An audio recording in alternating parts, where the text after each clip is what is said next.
Minggu depan, Yunus pasal yang keempat, Tuhan kehendaki dengan satu tema yang mungkin cocok untuk Anda. Judulnya untuk minggu depan adalah Layakkah Engkau Marah? Layakkah Engkau Marah? Bagi kita yang sedikit suka-suka marah, jangan datang minggu depan kalau Anda tidak mau berubah, tetapi Anda datang minggu depan kalau Anda mau diubahkan dari kemarahan Anda yang luar biasa. Dan minggu ini kita akan berbicara, next slide, mengenai dibangunkan untuk berkarya.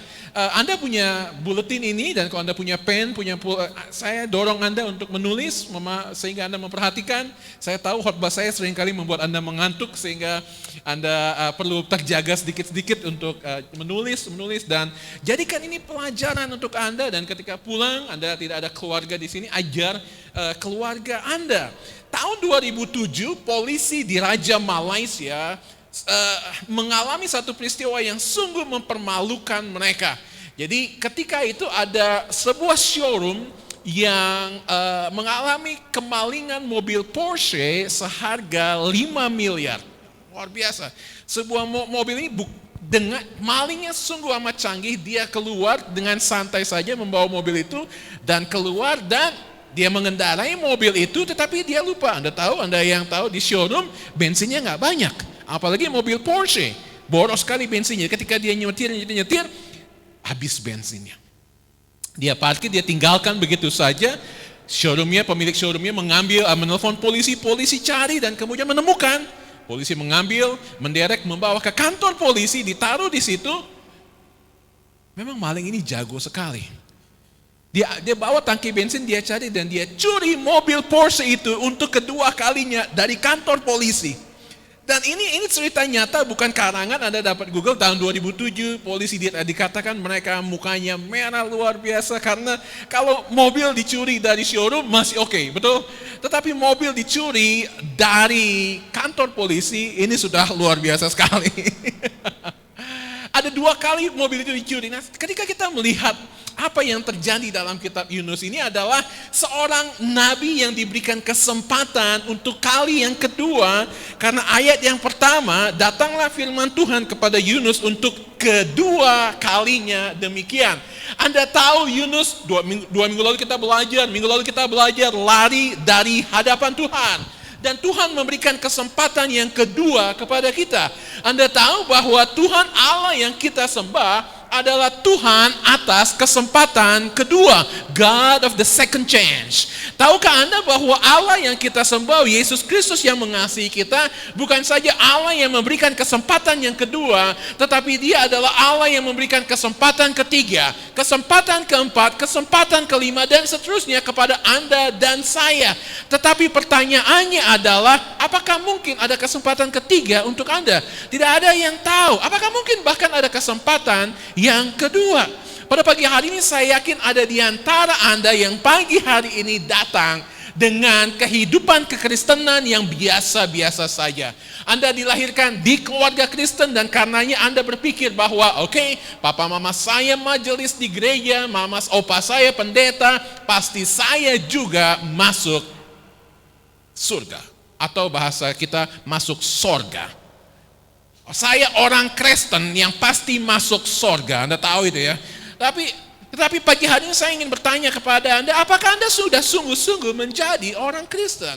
Apakah Anda sudah sungguh-sungguh dibangkitkan kehidupannya? Apakah Anda sudah dilahirkan kembali dari kehidupan Anda yang lama? Dengan melihat apa yang dilakukan oleh Yunus pada pagi hari ini, saya mau berdoa. Pagi hari ini mungkin ini kesempatan kedua bagi Anda. Saya yakin banyak dari Anda sudah mendapatkan kesempatan pertama dari Tuhan. Mungkin saat ini adalah kesempatan ketiga bagi Anda. Mungkin ini kesempatan keempat bagi Anda. Tapi saya mau berkata kepada Anda, jangan tunda dan jangan pikir ada kesempatan. Seorang pengkhotbah, Dwight L. Moody, pengkhotbah yang luar biasa, dikenal luar biasa di Amerika pada awal tahun 1900-an, berkhotbah luar KKR di kota Chicago. Dan dia berkhotbah hari Sabtu dan dia dijadwalkan untuk khotbah lagi hari Sabtu minggu depan. KKR besar di stadion dan besar sekali, dan dia berkata seperti ini. Anda sudah mendengar nama Tuhan Yesus, Anda tahu bahwa Yesus Kristus mati bagi Anda. Saya mau Anda pulang dan berpikir, dan minggu depan datang untuk serahkan hidup Anda kepada Tuhan Yesus Kristus. Dia meminta orang pulang, dia tidak mengundang orang untuk datang kepada Tuhan Yesus. Dan malam hari itu terjadi kebakaran yang luar biasa besar di kota Chicago. Di kota Chicago yang menghanguskan sepertiga dari penduduk kota tersebut. Dan banyak orang yang datang pada KKR tersebut tidak memiliki kesempatan kedua. Karena pengkhotbahnya memberikan kesempatan kedua. Banyak yang mati dan tidak memberikan hidupnya untuk Tuhan Yesus. Dan Dwight L. Moody berkata, mulai dari saat itu aku tidak akan lagi meminta orang untuk pulang ke rumah dan berpikir-pikir lagi. Karena mungkin tidak ada kesempatan kedua, ketiga, keempat, kelima bagi mereka. Dan mungkin ini juga nyata bagi Anda dan saya. Mungkin ini nyata bagi Anda yang belum sungguh-sungguh terima kepada Tuhan Yesus. Anda mungkin berpikir, kalau Yunus diberikan kesempatan kedua, pasti saya juga diberikan kesempatan kedua. Belum tentu. Belum tentu ada kesempatan kedua. Dan saya mau berdoa untuk Anda pada pagi hari ini. Anda mendengarkan firman Tuhan, Anda dikuasai oleh Roh Kudus. Anda tahu bahwa Roh Kudus bekerja dan Anda diingatkan, disadarkan, ditegur, dibangkitkan, dan Tuhan berkata, serahkan hidup Anda untuk Tuhan Yesus, bangun dari tidur Anda, bangkit dari kemalasan Anda, dan keluar dari semua kegelapan kehidupan Anda untuk datang dalam kehidupan karena Tuhan mau Anda berkarya bagi Dia. Mari kita lihat apa yang Tuhan sedang sampaikan kepada kita pada pagi hari ini. Ada 4 kebenaran yang saya ingin bagikan kepada Anda di dalam buletin ini, dan kita akan melihat dengan cepat. Ada pelayan Tuhan yang kembali kepada tugasnya. Anda lihat, ada pelayan Tuhan yang kembali kepada tugasnya. Yang kedua, ada firman Tuhan yang diberitakan dengan setia. Dan yang ketiga, ada undangan Tuhan yang ditanggapi oleh pendengarnya. Dan yang keempat, ada kehendak Tuhan yang dilaksanakan. Oke, pelayan Tuhan, firman Tuhan, undangan dari Tuhan, kehendak Tuhan. Karena saya dosen, saya mencoba membuat outline-nya agak mudah bagi Anda yang sudah 20 tahun, 30 tahun nggak sekolah. Mari kita belajar bersama-sama. Yang pertama, kita akan melihat ada pelayan Tuhan yang kembali kepada tugasnya. Dikatakan firman Tuhan kepada Yunus untuk kedua kalinya demikian. Bangunlah, pergilah ke Niniwe, kota yang besar itu, dan sampaikanlah kepadanya seruan yang kufirmankan kepadamu. Untuk kali kedua Tuhan berkata kepada Yunus, bangunlah. Lihat di dalam pasal 1 ayat yang kedua, Tuhan berkata kepada dia, bangunlah, pergilah ke Niniwe. Dan sama, bersanya sampai. Dan kemudian ayat yang kedua, Anda tahu bahwa Allah yang maha kasih, Allah yang maha penyayang itu tidak berkata kepada Yunus, bangunlah pemalas, bangunlah kamu yang sudah melarikan diri, bangunlah kamu dari pelarianmu. Dia tidak menegur, tetapi Allah yang paham pengasih, penyayang, panjang sabar, Allah yang memberikan kesempatan kedua, berkata kepada Yunus, bangunlah, pergilah ke Niniwe. Anda mau tahu? Kalau Anda tahu dengan nama Tarsus, dengan nama Niniwe, peta selanjutnya akan menolong Anda untuk memahami berapa jauh Yunus mencoba untuk melarikan diri dari Tuhan. Dia pergi ke Yopa, pasal 1 mengatakan, dan kemudian dia mau lari ke Tarsis. Ada kurang lebih jaraknya 4.000 kilometer. Saya nggak tahu 4.000 kilometer itu sampai Papua mungkin lebih. Ya. Dia mau melarikan dari Jakarta, mau ke Jayapura ke sana, dan di tengah laut kita tidak tahu di mana. Karena seharusnya dia hanya pergi saja, dekat saja, 800 km ke Niniwe. Tapi 2 minggu lalu kita melihat bahwa karena dia tidak suka dengan orang Niniwe, dia takut dengan orang Niniwe, dia tidak mau orang Niniwe diselamatkan, dia lari. Anda lihat, hanya 800 km dia harus menempuh perjalanan yang 5 kali lipat, dan di tengah jalan dia nggak sampai, dan kemudian dia harus, saya nggak tahu, ikan pausnya membawa dia besar sampai ke dekat Niniwe atau bagaimana, tetapi yang pasti kita tahu Tuhan mengembalikan mereka yang mencoba untuk lari dari hadapan dia. Dan pada pagi hari ini, saudaraku yang kekasih, jangan dengar ini sebagai saya sedang memarahi, menegur Anda, tetapi pagi hari ini saya yakin Tuhan sedang berbicara kepada Anda yang mencoba untuk menempuh perjalanan 2.500 mil jauhnya, menjauhi dari Tuhan, tetapi Tuhan membawa Anda dan Tuhan mau Anda kembali kepada Dia.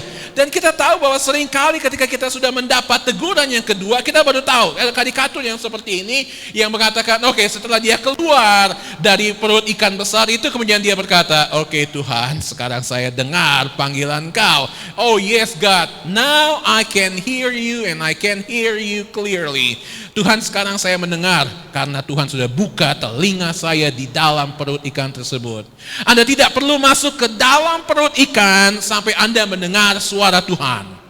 Anda tidak perlu masuk ke dalam perut ikan sampai Anda mendengar suara Tuhan. Kenapa? Karena ada pelayan Tuhan yang dipercayakan oleh Tuhan untuk melayani dia. Kenapa Tuhan memanggil Yunus? Karena Tuhan mempercayakan pelayanannya kepada dia. Tahukah Anda bahwa Tuhan dapat memanggil nabi-nabi yang lain? Tetapi Tuhan mempercayakan pelayan ini, ada pelayan Tuhan yang dipercayakan. Tahukah Anda mengapa Tuhan terus mengejar Anda? Karena Tuhan begitu mengasihi Anda.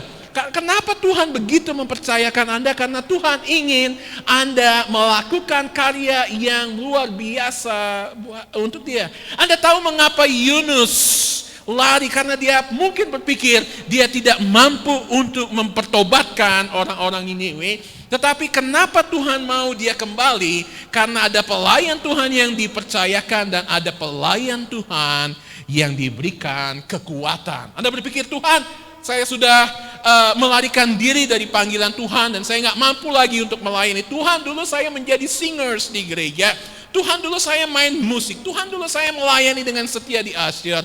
Saya nggak mampu lagi. Dan Tuhan berkata kepada Anda, Tuhan, anakku, aku akan memberikan kekuatan kepadamu. Filipi 4 ayat 13 adalah ayat yang saya amat senangi dan menjadi motivasi dalam kehidupan saya. Ketika ayat itu berkata, segala perkara dapat kutanggung di dalam Dia yang memberikan kekuatan kepadaku.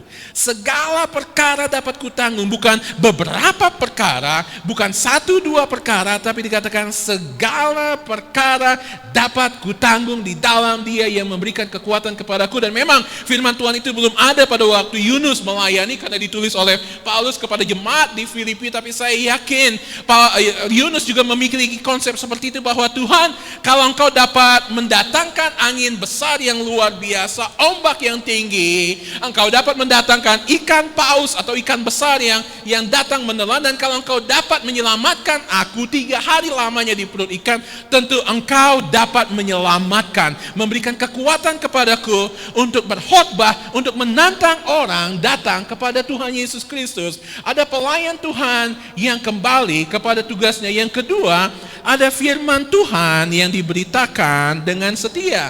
Saya rindu bahwa saya dapat berkhotbah seperti Yunus. Khotbah Yunus adalah khotbah yang begitu powerful, begitu berkuasa, tapi khotbahnya sangat amat sederhana. Dia berkata di dalam ayat yang keempat, 40 hari lagi maka Niniwe akan ditunggang balikan. 1, 2, 3, 4, 5, 6, 7 kata. Di dalam bahasa aslinya hanya 6 kata saja. Singkat, dan dia berkhotbah keliling. Dan dikatakan Niniwe adalah kota yang mengagumkan besarnya, 3 hari perjalanan luasnya. Anda lihat latar belakang gambar-gambar yang saya berikan adalah rendering atau khayalan dari orang-orang berdasarkan penemuan arkeologis bahwa kota Niniwe adalah kota yang amat sangat besar, dan dikatakan perlu 3 hari untuk mengelilingi kota tersebut dengan berjalan kaki. Silakan Anda coba, apakah sama besar antara Jakarta dengan Niniwe? Kelilingi. Kalau Pak Aldo mungkin dengan sepeda biasa dia mengelilingi Jakarta 3 hari. Tapi Anda kelilingi Jakarta dan lihat apakah sama besarnya dengan Niniwe. Kota yang begitu besar. Tetapi kota yang begitu besar itu, Anda masih ingat apa yang dikatakan oleh Tuhan di dalam pasal 1, dan ketika dia berkata, karena kejahatannya telah sampai kepadaku, karena kejahatannya telah sampai kepadaku. Dan Anda tahu bahwa kalau kita tahu ada orang yang jahat, kalau kita tahu ada orang yang melakukan kejahatan, maka kehukuman adalah tindakan yang setimpal buat dia. Tetapi tidak dengan Tuhan. Tuhan ketika mendengar kejahatannya orang-orang Niniwe, Tuhan ingin menyelamatkan. Masih ingat cerita tentang Sodom dan Gomora? Kejahatannya sampai kepada Tuhan, dan sebenarnya Tuhan sudah memberikan kesempatan kepada orang-orang Sodom dan Gomora untuk bertobat. Tuhan memberikan kesempatan kepada orang-orang pada zaman Nuh untuk datang kepada Dia. Ketika kejahatan mereka sampai kepada Tuhan, Tuhan memberikan kesempatan sepanjang perjanjian lama, sepanjang perjanjian baru. Anda melihat bahwa ada kesempatan yang Tuhan berikan. Kenapa? Karena ada firman Tuhan yang perlu diberitakan dengan setia kepada mereka.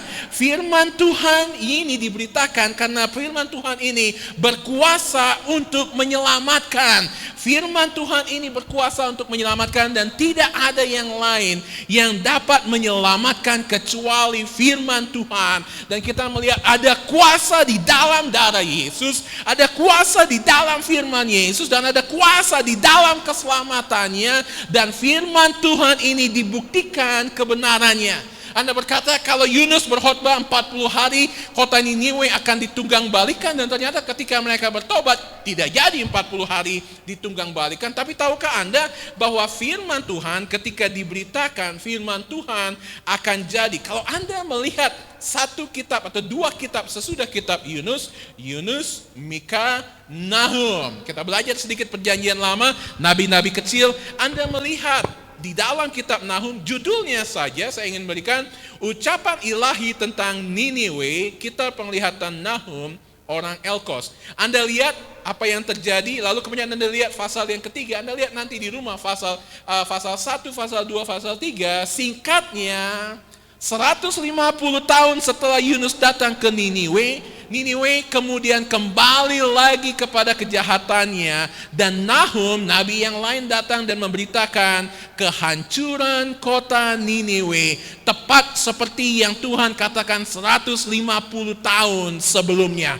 Anda tahu ada firman Tuhan yang memiliki kuasa, firman Tuhan yang dibuktikan kebenarannya. Dan ketika firman Tuhan berkata kepada kita bahwa barang siapa yang percaya kepadaku tidak binasa melainkan beroleh selamat, akan dibuktikan kebenarannya. Firman Tuhan yang diberitakan dengan setia. Lalu yang ketiga, ada undangan Tuhan yang ditanggapi oleh pendengarnya. Lihat, ini adalah orang-orang Asyur. Ini bukan orang Israel, bukan orang Yehuda. Ini adalah orang-orang Asyur yang jahat, yang memperlakukan segala musuhnya dengan begitu amat kejam, tidak punya Tuhan. Tetapi ketika mereka mendengar khotbah Yunus, ada orang yang mengatakan bahwa enzim-enzim di dalam perut ikan itu membuat kulit Yunus sehingga menjadi putih luar biasa, sehingga orang yang datang, orang-orang Niniwe melihat bahwa ini orang datang betul-betul titisan dari langit.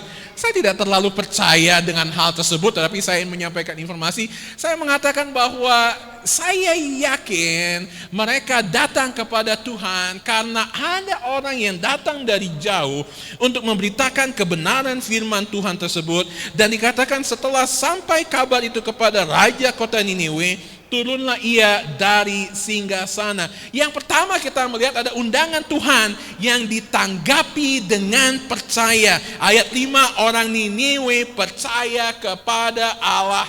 Dan jangan sepelekan kalimat itu, karena ini adalah bangsa yang menyembah berhala. Beban Anda pada pagi hari ini. Dan Yesus berkata, datanglah kepadaku dan aku akan memberikan kelegaan kepadamu. Sepanjang perjanjian lama, sepanjang perjanjian baru, selalu ada undangan yang diberikan kepada Tuhan, kepada orang-orang yang Dia kasihinya. Tadi saya mengutip mengenai Nabi Nuh. 120 tahun dia membangun bahtera Nuh. Tahukah selama 120 tahun dia berkhotbah, dan selama 120 tahun dia mengundang orang untuk datang kepada Tuhan. Tadi kita mendengar ada Sodom dan Gomora, ada undangan yang diberikan kepada mereka. Di dalam kitab Yesaya ada undangan yang diberikan kepada Tuhan. Ada undangan di dalam perjanjian baru. Sampai di dalam kitab Wahyu pun ada undangan kepada kita. Kitab itu Alkitab diawali dengan undangan dan diakhiri dengan undangan. Dan pagi hari ini ada undangan juga yang diberikan kepada Anda. Tahukah Anda, kami gereja baptis percaya bahwa setiap kali firman Tuhan disampaikan, jemaat akan memberikan respons. Apapun respons Anda. Nah, mungkin respons yang berikutnya adalah tanggapan kehendak Tuhan yang harus Anda laksanakan. Kita menyanyi kehendak Tuhan laksanakan, tapi kita bertanya, apakah kehendak Tuhan sungguh-sungguh kita laksanakan atau tidak? Dilihat di dalam ayat yang ke-10. Ketika Tuhan Allah melihat perbuatan mereka ini, bagaimana mereka berbalik dari tingkah lakunya yang jahat, maka menyesallah Allah karena malapetaka yang telah dirancangkannya terhadap mereka dan ia pun tidak jadi melakukannya. Kenapa Allah batal? Apakah Allah berubah? Saya tidak yakin Allah pernah berubah pikirannya. Allah tidak pernah berubah pikirannya ketika dia menentukan, ketika dia menetapkan, tetapi dia melihat ada pertobatan yang dilihat oleh Allah di situ. Di dalam ayat 10, ketika Allah melihat perbuatan mereka itu. Anda tahu bahwa dengan sosial media saat ini kita tahu apa saja yang dilakukan oleh teman kita asalkan mereka ada dalam network kita, betul? Kita tahu, sehingga kita nggak perlu kasih tahu lagi. Kemarin, saya udah tahu ada 529 orang yang mengucapkan selamat di wall Anda, di Facebook atau di Instagram dan lain sebagainya. Saya tahu berapa kilometer Pak Aldo naik sepeda karena saya selalu cek. Kemarin dia ngeliput orang nari aja, saya pikir dia ikutan joget-jogetnya di depan. Jadi saya tahu aktivitas, saya tahu. Nah, Facebook hanya untuk orang yang agak-agak muda. Yang bagi mereka yang sudah agak-agak berumur, maaf, kita susah untuk melihat aktivitas mereka dan mereka bijaksana juga. Nggak mau ketahuan makan apa ini dan lain sebagainya, tetapi kita tahu, kita dapat tahu tindakan orang apapun, tidak ada yang rahasia lagi. Ada tentara saya, sepupu saya di Angkatan Udara, suatu saat dia menceritakan mengenai bagaimana Amerika mampu untuk melihat dengan semua pesawatnya, melihat segala sesuatu. Dan saya bertanya, berarti Indonesia ketahuan dong sama Amerika? Dan dia berkata, sama tentara Amerika mah kita telanjang, kita ada ketahuan di mana semua. Mereka tahu, mereka dapat melihat segala sesuatunya dengan luar biasa. Tahukah Anda bahwa Allah tahu persis apa yang Anda lakukan? Tahukah Anda bahwa Allah tahu persis bukan saja kemana Anda pergi, bukan saja apa yang Anda lakukan, tetapi Dia tahu hati Anda dan saya. Dan pada pagi hari ini, Dia tahu hati Anda. Dan Dia tahu bahwa Anda sedang berkata, terlalu banyak Anda bicara, Ron, saya udah capek, saya mau kembali kerja. Tahukah Anda saat ini ada yang sedang berkata, iya Ron, baik sekali khotbahnya, minggu depan deh saya pikir-pikir dulu. Tahukah Anda saat ini Tuhan tahu ada Anda yang berkata, saya sudah bosan mendengar firman Tuhan, dan saya hanya datang ke gereja karena saya mau disebut orang Kristen. Allah melihat. Kita dengar cerita Allah mengerti, Allah peduli, Allah melihat.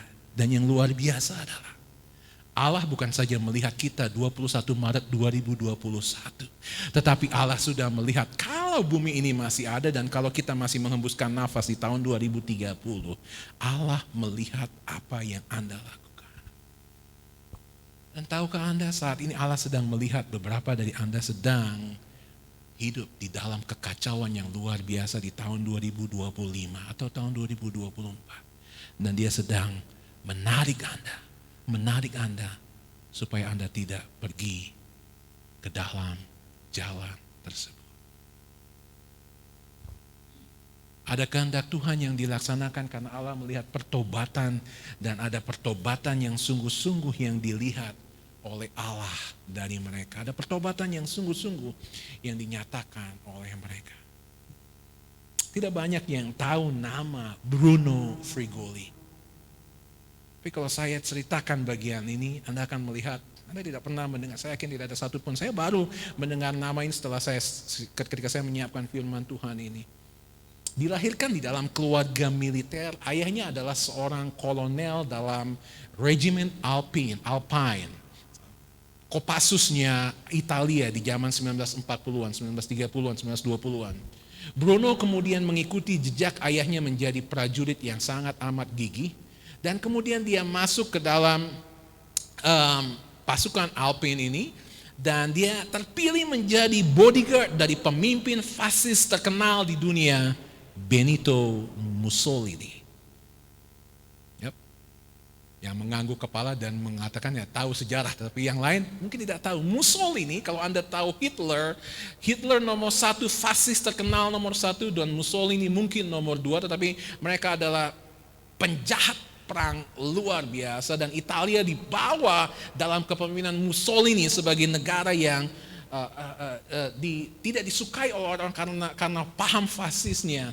Dalam sebuah misi rahasia yang dikirim oleh Mussolini, ke sebuah gunung, pasukan Bruno dikepung dan semuanya mati, tinggal Bruno saja yang dibiarkan hidup karena dia pura-pura mati pada waktu itu. Ada cobaan untuk dia dibunuh dan dia lewat, dan kemudian dia kembali, tetapi kemudian Mussolini ditangkap, dijatuhi hukuman mati, dan kemudian Bruno dengan 14 tentara dalam satu regimennya dibawa ke dalam penjara dan satu persatu ditembak mati, dianiaya, ditembak mati, dan giliran dia yang ke-15 ketika regu tembak sudah siap untuk membunuh Bruno, ada seorang pastor Katolik yang datang dan berdoa supaya dia dibebaskan, dan dia dibebaskan. Kali kedua dia selamat dari pencobaan untuk dibunuh. Lalu kemudian dia melarikan diri ke Amerika Selatan untuk bergabung dengan tentara-tentara Mussolini yang melarikan diri ke Amerika Selatan. Sampailah dia di Argentina dan dia mendapat kehidupan yang baik di sana. Juan Perón, Anda tahu namanya, ada nonton film Evita Perón. Juan Perón mempekerjakan dia sebagai construction manager dan dia pikir dia mendapatkan kehidupan yang baik. Tetapi kemudian ada konflik antara dia dengan seorang anak buahnya, seorang tukang, dan tukang itu mengambil sekop dan melempar kepada dia, hanya lewat 1 inci dia hampir mati dan dia lari ke Bolivia untuk menjadi penambang emas. 3 kali pencobaan hampir mati. Dan ketika sampai di situ, dia sedang bekerja dengan penambang-penambang emas lain. Seorang penambang mabuk mengambil pistol dan menembak 3 orang di depan. 1 di sebelah kiri Bruno mati, di sebelah kanan Bruno luka-luka, dan hanya dia sendiri yang selamat. 4 kali pencobaan untuk mati dan Bruno tidak mati. Dia kemudian lari menyetir di tengah hutan, dan satu-satunya pakaian, di dalam pakaian itu ada surat-surat penting yang dia miliki. Ketika dia sedang menyetir mobil, baju itu jatuh di tengah hutan dan dia tidak tahu di mana. Dia sampai ke sebuah gereja kecil, ada misionari di situ, dan dia berkata kepada misionari di sana, boleh nggak tolong cariin baju saya karena ada surat dokumen-dokumen penting saya yang ada di situ. Well, misionari berkata, oke, saya akan kembali ke sana minggu depan, kamu datang ke sini untuk ambil dokumen-dokumen tersebut. Bruno datang minggu depan, bukan saja dia menemukan dokumen-dokumen tersebut, tetapi dia menemukan Yesus Kristus sebagai Tuhan dan Juru Selamatnya. Well, ceritanya belum selesai.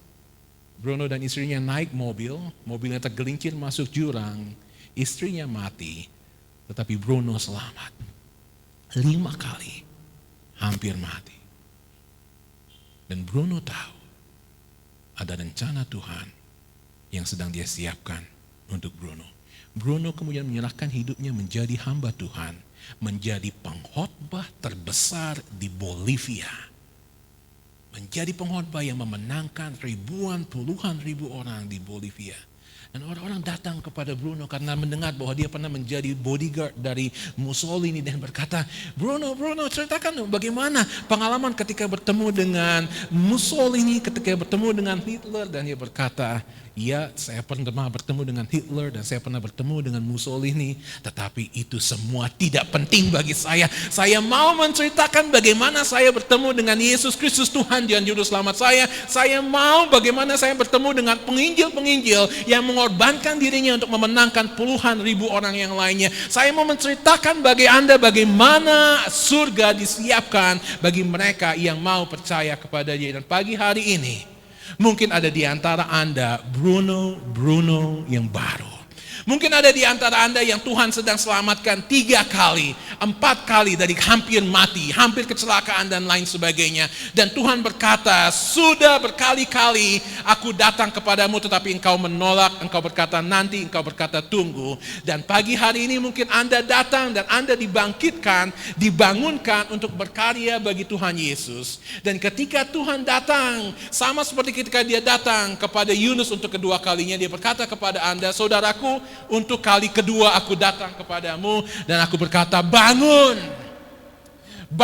Kalau dia dapat memakai Yunus, dia juga dapat memakai Anda. Tahukah Anda, kalau dia dapat menyelamatkan dan memakai Rasul Paulus yang membunuh banyak orang Kristen, dia juga dapat memakai Anda dengan luar biasa. Tahukah Anda, kalau dia dapat memakai Rasul Petrus yang tadinya nelayan biasa, dia dapat memakai Anda dengan luar biasa. Tahukah Petrus, seorang nelayan yang tidak terdidik, dan ketika dia berkhotbah di hari Pentakosta, ada 3.000 lebih orang yang bertobat karena pemberitaan firman dia. Tahukah Anda, kepada semua orang tersebut, termasuk Bruno, termasuk Dwight L. Moody, termasuk Billy Graham, termasuk hamba-hamba Tuhan yang luar biasa di Indonesia ini. Mereka bangun, meninggalkan kehidupannya karena Tuhan memanggil mereka dan Tuhan ingin memakai mereka dengan luar biasa. Pada pagi hari ini, di tempat Anda duduk, tundukkan kepala Anda dan dengar suara Tuhan. Hanya ada dua yang saya yakin, bahwa Tuhan sedang berbicara Anda untuk datang kepada Tuhan Yesus Kristus. Anda berkata, tapi Pak, saya ke gereja 45 tahun ini. Saya berkata, tidak peduli berapa tahun Anda pergi ke gereja. Apakah Anda sudah menjadikan Yesus Tuhan dan Juru Selamat Anda? Tapi Pak, saya hanya karyawan biasa. Kalau Petrus nelayan biasa, Yohanes nelayan biasa, bisa menulis kitab yang dipakai oleh Tuhan, memenangkan jutaan, ratusan juta, miliaran orang. Tuhan juga dapat memakai Anda. Tapi Pak, saya sudah lanjut umurnya. Tuhan dapat memakai Anda dengan luar biasa. Yang perlu Anda lakukan adalah, tadi Anda nyanyikan, tubuh, nyawaku, roh dan jiwaku. Dalam bahasa Inggris, kalimatnya sederhana saja. I surrender all. Aku serahkan semuanya. Bapa, di dalam nama Tuhan Yesus, hamba sudah berkata-kata. Hamba yakin Roh Kudus sedang bekerja dan terus bekerja. Dan kalau boleh ada kebangunan rohani di dalam kehidupan kami pada pagi hari ini, Tuhan Yesus. Hamba berdoa, Tuhan Yesus. Hamba berdoa ya Bapa. Hamba mohon padamu bahwa tidak ada satupun yang akan berkata, terima kasih Tuhan, firman-Nya baik, saya cukup seperti ini. Undangan yang pertama, kalau Anda belum percaya Yesus sebagai Tuhan dan Juru Selamat, dan Anda belum dibaptiskan, angkat tangan Anda, dan saya akan mendoakan Anda.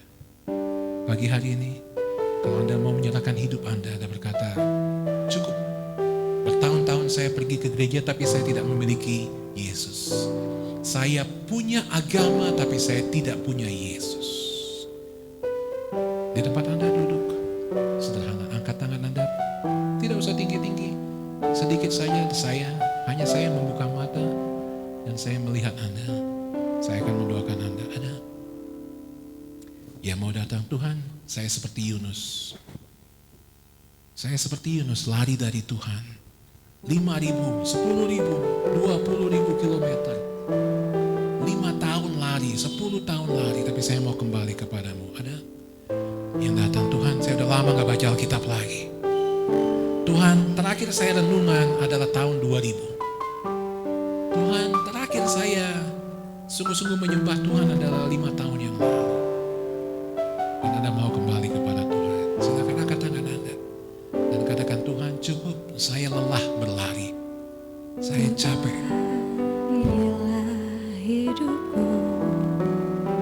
Dan berkata, Tuhan, inilah hidupku. Silakan. Yang ketiga, mungkin ada di antara Anda yang Tuhan berkata, aku mau engkau menjadi Allahku.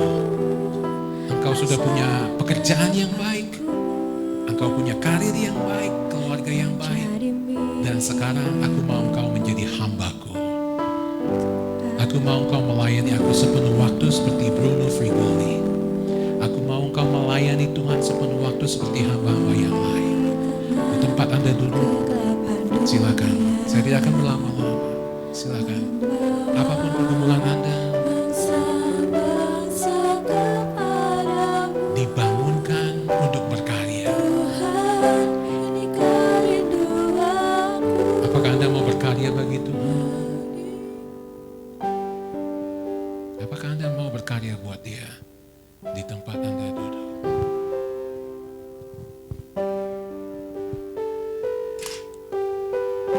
Mari kita nyanyikan lagu ini. Tuhan, inilah hidupku.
Engkau tahu pergumulan mereka, Tuhan tahu pergumulan semua yang ada di dalam ruangan ini.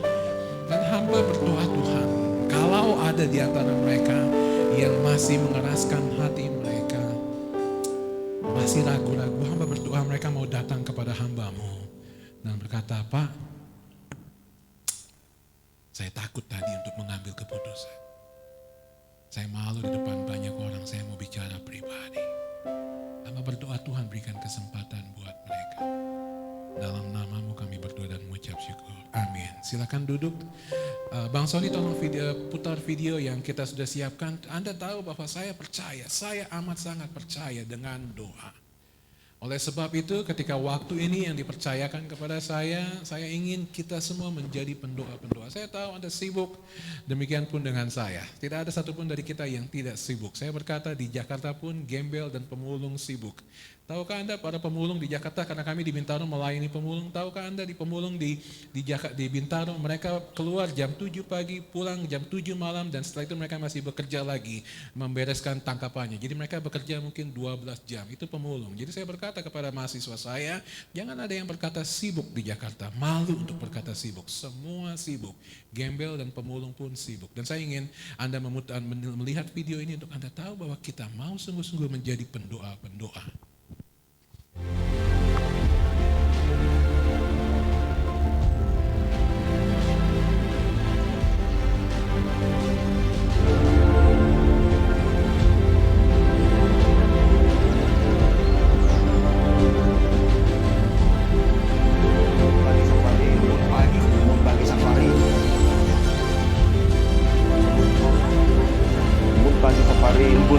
Embun Pagi Safari.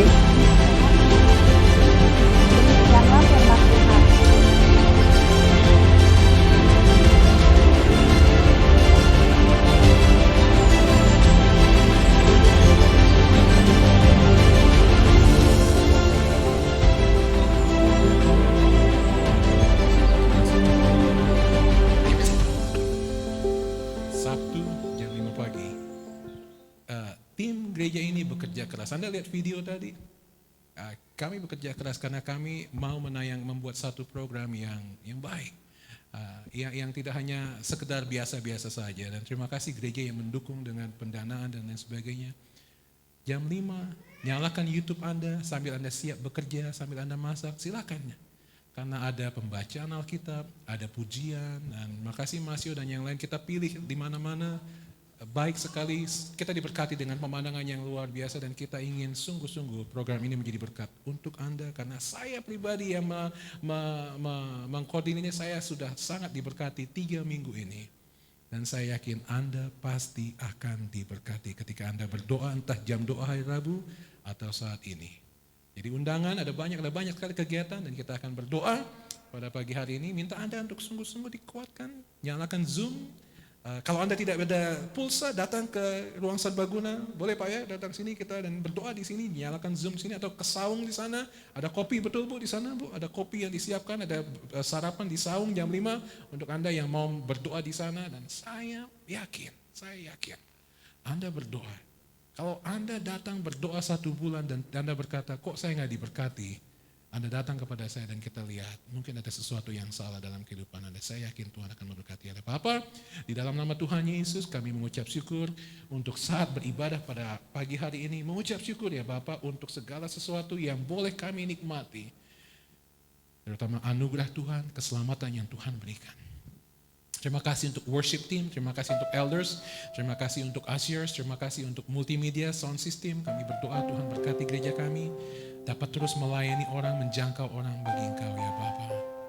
Hamba berdoa Tuhan, untuk apapun pergumulan yang sedang dimiliki oleh setiap jemaat, Engkau berkati mereka. Hamba berdoa untuk para pimpinan di Taman Safari, owners, C-levels, Pak GM yang bersama dengan kami, para manajer, para supervisor, semua staff, bahkan sampai mereka yang memungut sampah. Kami berdoa Tuhan berkati mereka, jaga mereka. Hamba berdoa untuk para pengunjung, Tuhan berkati. Kami rindu Tuhan Yesus bahwa bukan saja mereka menikmati keindahan alam di sini, tetapi Tuhan biarlah melalui doa kami, melalui pelayanan kami, mereka dapat menemukan pencipta dari alam semesta ini, yaitu Engkau Yesus Kristus ya Bapa. Pakai kami Tuhan Yesus. Ketika kami memberikan persembahan, Kau berkati persembahan ini. Ketika kami ada di sini, kami mendoakan hamba Tuhan, Gembala kami Pendeta Irwanto yang dalam pemulihan kesehatan dan juga sedang cuti. Kami berdoa ketika dia kembali awal bulan April nanti, dia akan kembali dengan luar biasa, melayani dengan urapan yang lebih baru lagi. Hamba mohon berkat Tuhan untuk setiap anak yang sedang sekolah online. Hamba tahu orang tua sedang bergumul dengan SPP mereka di dalam nama Yesus. Kalau ada yang tidak mampu untuk bayar ujian besok, SPP bulan depan, hamba berdoa Tuhan cukupkan buka tingkap langit untuk mereka. Hamba berdoa Tuhan Yesus, kalau ada yang tidak punya uang untuk membeli lauk besok hari Senin, Tuhan berikan kepada mereka.